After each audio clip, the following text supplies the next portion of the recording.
All right, this is for the logistics management class. Sorry I'm out this week.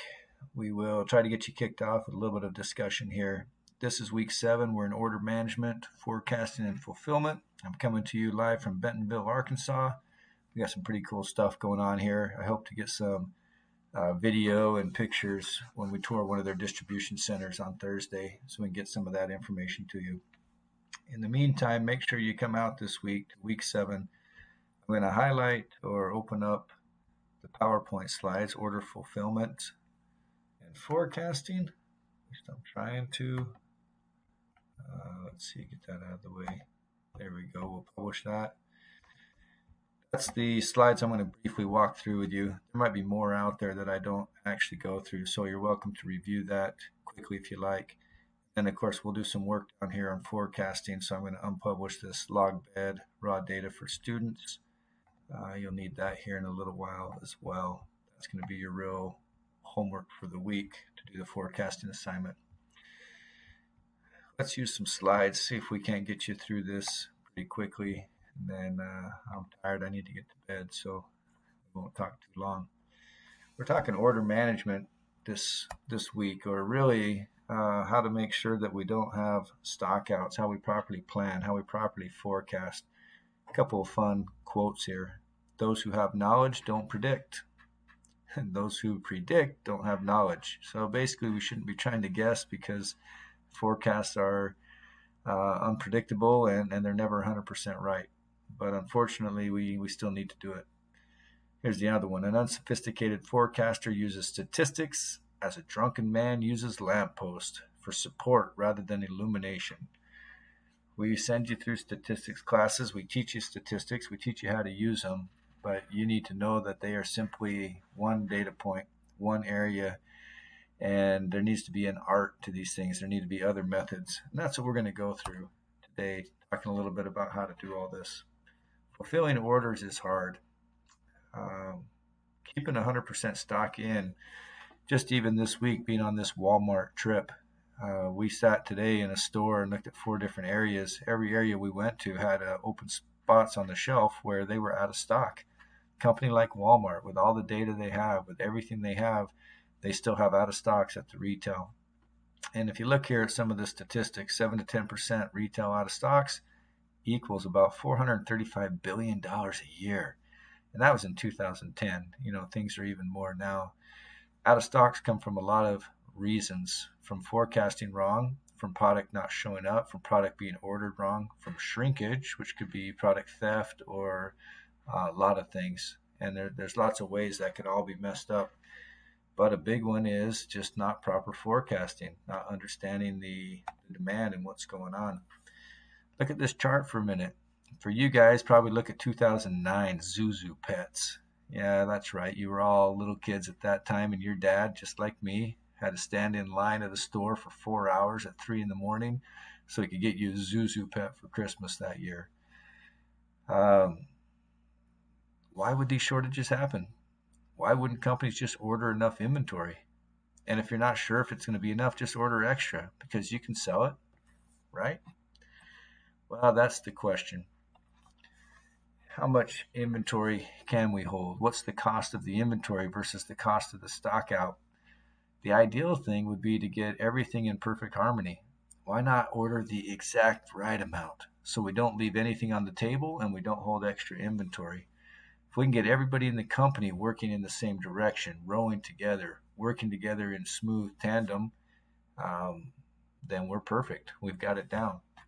How do you do that?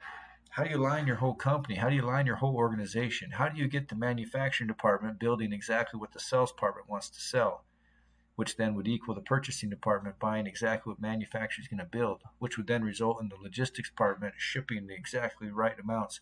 How do you get everybody organized? Get them all in the right page? Well, there's 2 ways of doing it.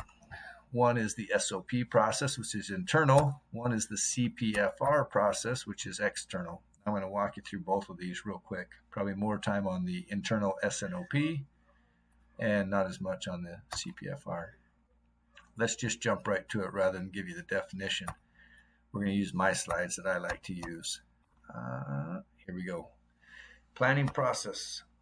For sales and operation planning process, we're going to first start off with an organization that's in charge of this. The story behind this comes from when I worked for ASML. That's the company that makes the large semiconductor machines, selling them for $50 million a piece. Back at that time, $150 million a piece now. And I was promoted or given a chance to move into a senior role. So I was the senior manager of plans and controls. I was over the central planning group. So each month I would bring people in and we would try to come up with one plan where supply equals demand. First part of people that I called into this group was the marketing and sales. Marketing and sales would start off by giving me a forecast. They'd say, here's what we're going to do over the next 3 months, the next 6 months, the next 12 months. Here's the customers we have. It was two different groups. Sales and marketing are different.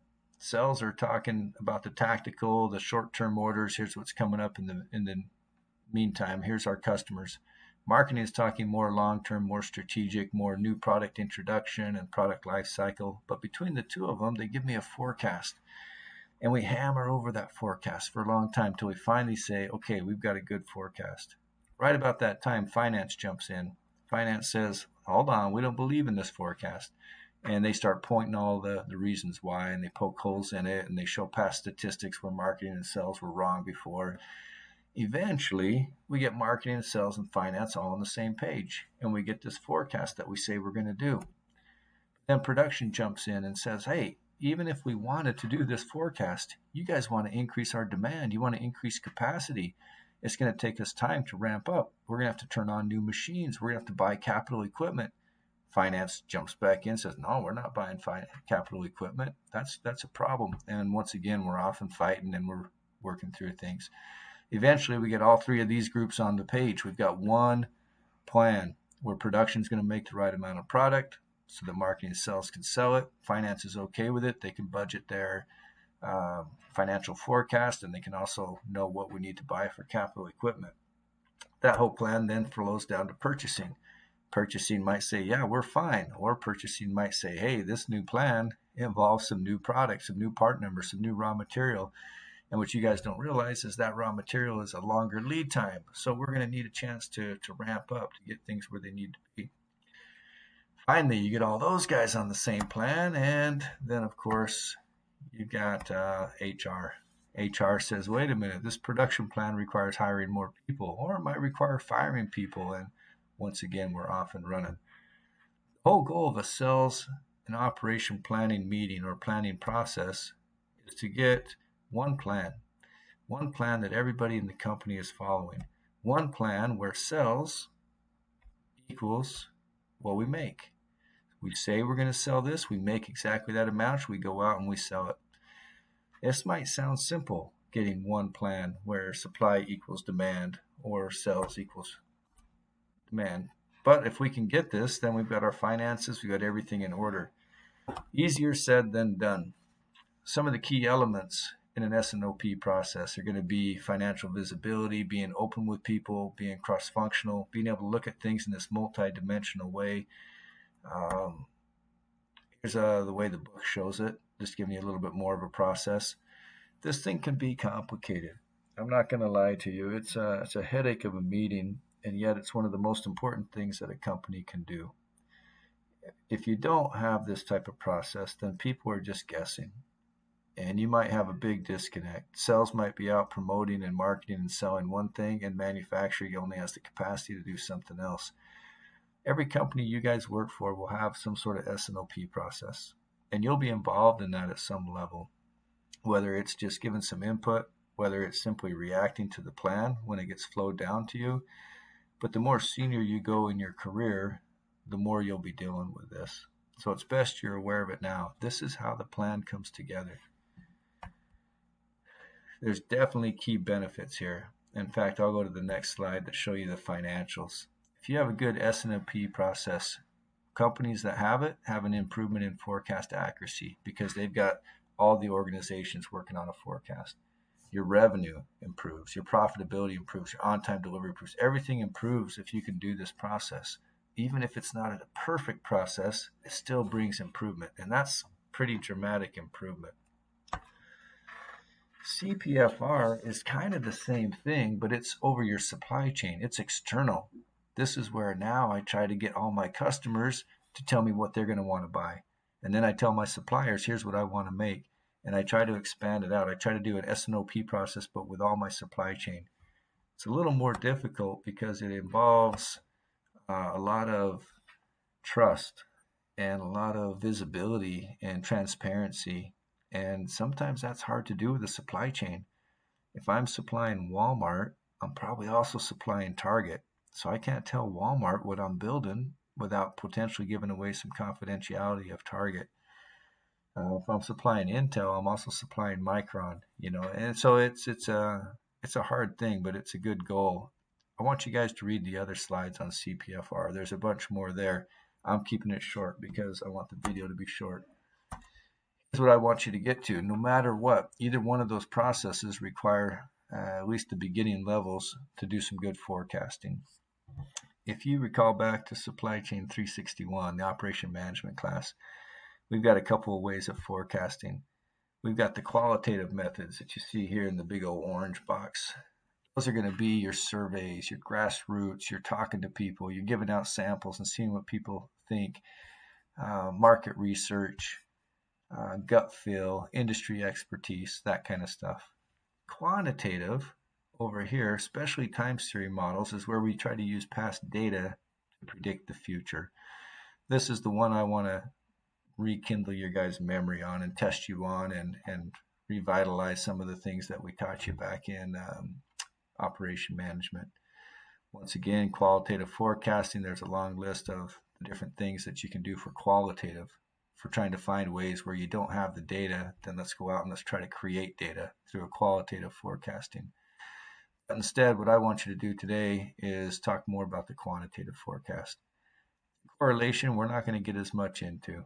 That's where we'd say something like, if I buy Cheerios, I'm probably going to buy milk. They correlate. Challenge is, if I buy milk, it doesn't mean I'm going to buy Cheerios. So correlation has some challenges with it, but it can be very helpful if we can find a correlation. Time series is more where we take that past data and we just look for trends. We look for patterns and we look for those things to repeat themselves. Just as a reminder, simple moving average. That's a big one. Here's the fancy book formula. I'm going to tell you, forget all that and go find your operation management Excel sheet for the week that we did forecasting, and that will help you out. Weighted moving average. That's where we have weights applied and we put those in. Once again, go find your spreadsheet from Operation Management 361 for the week on forecasting, and you'll already have this tool there. Remember, we also did exponential smoothing, and we also did seasonality and all those kinds of things. So I want you to go find the spreadsheet that you did for operation management. In there, you're going to have forecast accuracy measurement tools, the MAD and the MAPE. It's already there. You've already done it. You've already created it. Go find that spreadsheet.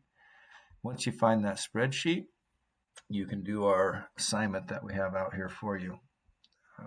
Let's expand our log bed business. Here's where that is. That's your homework that you have. You come here, you read forecasting, you read the log bed.